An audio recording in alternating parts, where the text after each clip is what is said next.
السلام عليكم. انا محمد بوعقيل، مريض نفساني عامين وانا مريض.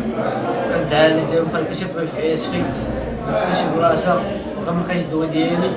واخر الحل ديالي حاولت انتحار، جيت هنا جابوني لاسفي، حاولت انتحار شهر السنة.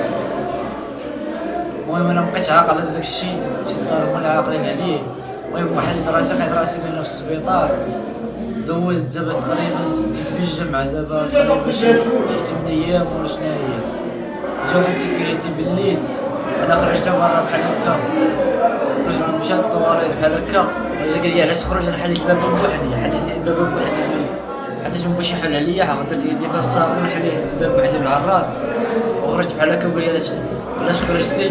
طاح يضرب فيا، كتفوني شدوني هو الدراري كتفوني وصرخوني عسا الكامل وكيضرب فيا تمرميق وجهه وجهي. هذا دابا هادشي دار ليا يومين، دابا ليا يومين تعداو عليه وضربني لي كامل والسبان ورابطني ايديا ربطوا من يديه ومن رجليه، حكموا كامل وداروا عليه سلخوه براسه. شو دابا هادي ماشي حقره هادي. هو هذاك